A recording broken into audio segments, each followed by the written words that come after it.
Coach Pat Pecora, the head coach at Pitt Johnstown here at the D2 Nationals. Coach, big news this year, 500 wins in dual meets for your career. Was that something that you took a lot of pride in, and did it kind of catch you by surprise a little bit? It kind of snuck up on me. I really didn't realize the significance of it. I knew, we've always had a great, successful program, but, I've never been one who got too caught up in numbers, and so I didn't realize maybe the milestone that it really was until other people started bringing it to my attention. So and then it just sort of was a situation where all I could think about were the relationships of the guys that you formed over the years that were part of that 500. Right, you don't win a dual meet without a full team, and you've got 500 of those. So, I mean, obviously the program is still doing very well. Do you still feel the same passion as a coach that you did in the early years when you started building this team? Well, I'll tell you what, if you'd have watched me, if you'd have saw me yesterday in that All-American run, that would answer your question. I was more excited yesterday because we had 4 young men achieve All-American status for the first time. 2 of them were seniors that I've had that are 2 of the finest young men you'd want to ever coach, and they've been working hard for 5 years, a redshirt year and 4 solid years, and over the summer, 12 months a year, and to watch them and help them become All-Americans. I'm telling you what, I was jumping, 2 feet off the ground. And then we had a true freshman place. That was awesome. We had another young man making it into the semifinals.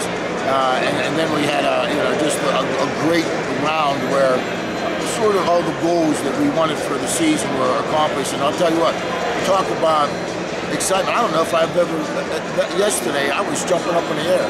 So I'm still very passionate about the sport because it goes back to the relationship. I believe that's all life's about, relationships, and the relationships you have with these young men and helping them achieve their goal. And every wrestler knows. I mean, we walk into our wrestling and we have all the All-American names on the wall. Right. So every young man that comes into our program has one major goal in mind before they leave, and that's to make the wall, to achieve a taste of immortality, so to speak, where they can come back and bring their children back there and say, hey, there I am. Yep. And when you help a young man do that, especially the kind of young men we have, they're good kids, they're hard workers, they're good students, and I'm proud of that about the program, about the young men that graduate, and about the young men that come there. Now, how's the team looking this season? I mean, 4 All-Americans is a good achievement.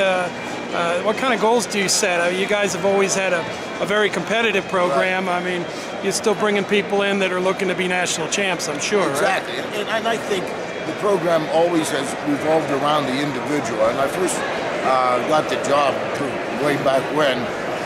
We only had a few guys on the team. We were 5 guys when I got the job in September.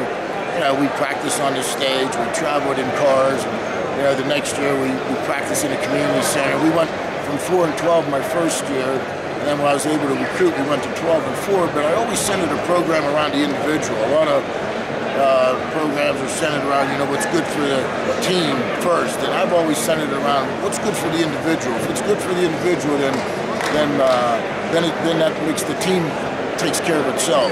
And so that's what we try to do, is each young man try to be the best he can, whether it's being a starter or an All-American or a national champ. We're just trying to make each young man be the best they can be on the mat, in the classroom, and as a person.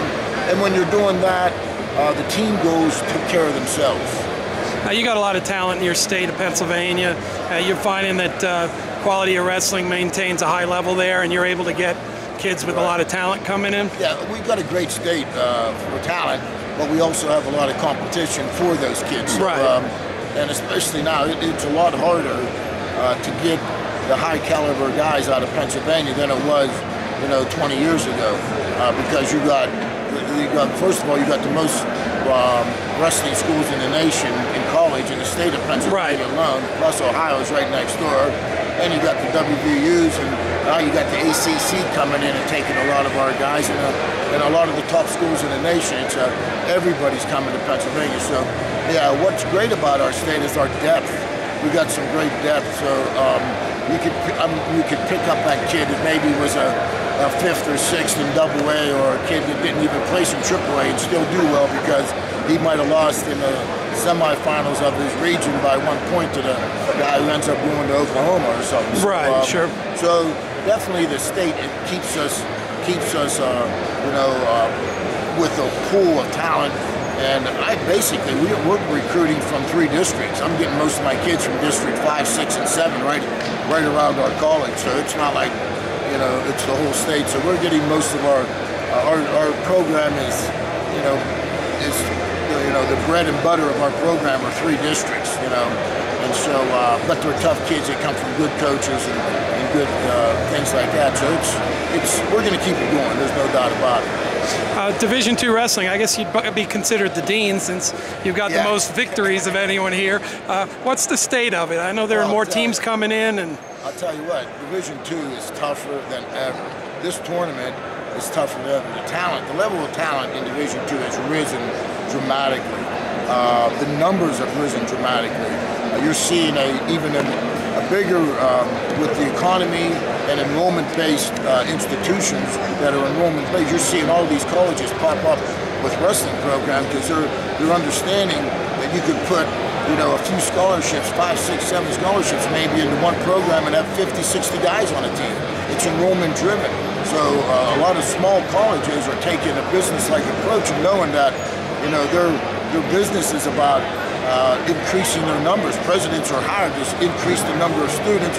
Hey, you had sports like wrestling, baseball, and things like that, and you can increase your enrollment dramatically and have a small investment. So Division II is alive, well, and very healthy, and I'm telling you what, very talented.